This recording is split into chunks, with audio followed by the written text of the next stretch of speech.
Hey guys, it's me. I'm sorry I couldn't come down today. I have to work early tomorrow, so I figured having to drive down there and then drive back up here again wouldn't really be a good idea. If you're wondering why I look so freaking tired, it's because I am so freaking tired. I was up at 6:40. I had to be at work at 6:45, and I gotta be at work at 5:30 tomorrow morning. Okay, so this is the story that I wrote 2 days ago.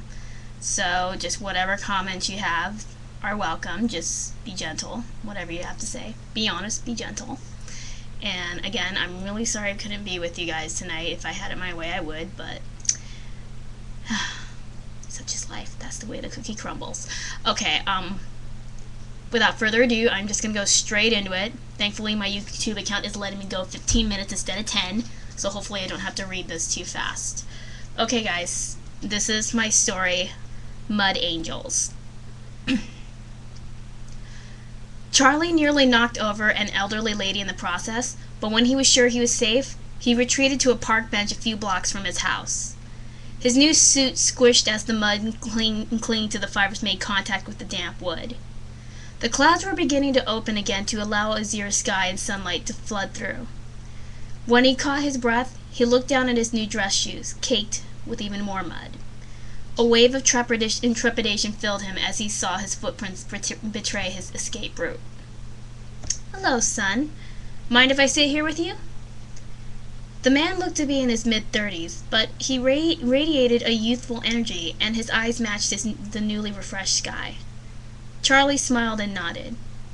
The man sat down, not making any motion to touch Charlie. Instead, the man breathed deeply, admiring the thick foliage and watching the sun soak into his skin. The man hummed a few notes of a song, and Charlie wanted to ask him what he was singing.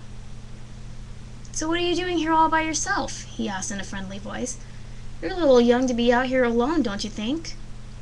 And that's such a nice suit. Why'd you go taking a dip in the mud with it?" Charlie sank down. He liked it better when the man was humming. "My mom and I went to a church today because my aunt got married," Charlie said just above a whisper. "She said it was the place where she met my dad in choir. But my grandma said something to make my mom mad again." "What did she say?" "My grandma said my mom should be happy, and she said she should believe in angels. My mom said there's no such thing, and that made her really sad, and then she yelled at my grandma." "So why are you covered in mud?" "I wanted my mom to smile again. I didn't want her to be sad anymore. So I went outside and made a mud angel." The man laughed heartily.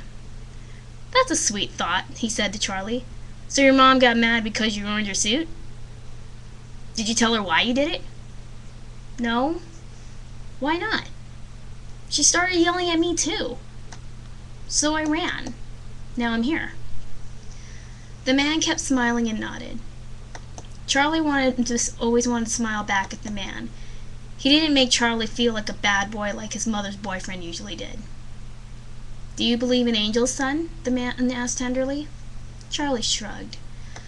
"I don't know," Charlie said. "I guess. I thought I heard angels in church today, but it was just that I saw people upstairs and they were singing." "So when you hear music, do you think of angels?" "Yeah." The clouds had long cleared, but the air was still cool. Yet the man began to teach Charlie the song he was humming earlier. "Okay. Now I want you to try and sing it all the way through, nice and loud," the man said. "But before you do, I want you to do one thing for me." "Okay. Please give me a hug." Charlie's eyes burst wide open. He had never hugged another boy or man before.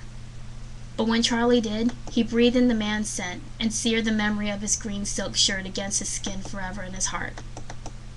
"All right now. Stand up and sing. Sing very loudly and with all your heart and soul."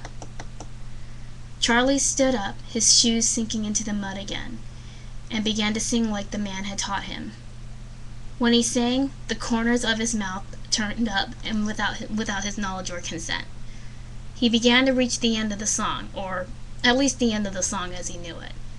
The man had failed to teach him the whole song, and he wasn't sure what to sing after My Name is Music. I am the wind in the aspen trees. I am the roar of the rolling seas. I am the call of a mighty bird. I am the voice of a spoken word. My name is music. Can't you hear my song? My name is music, and my voice lives on. And I sing where I go. If you will listen, then you'll know. My name is music. I am your song. The anger had long faded from her eyes, and where worry and fear were supposed to be... Hang on, my computer's acting stupid again. That's a way to ruin the flow, right? Okay. The anger had long faded from her eyes, and where worry and fear were supposed to be were now joy and light.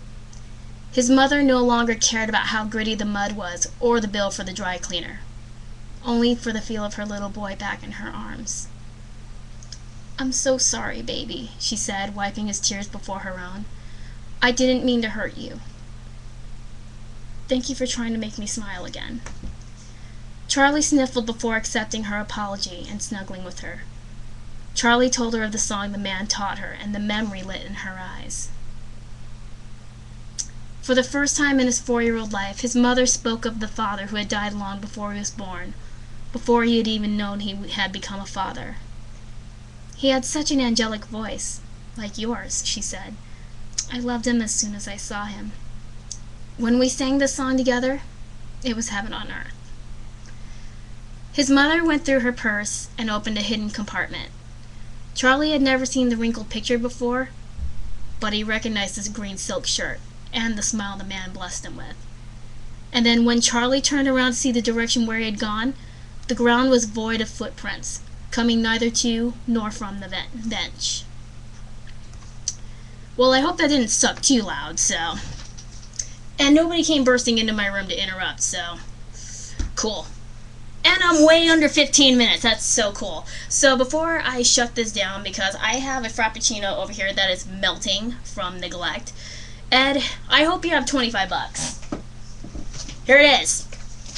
That's a shake weight for you.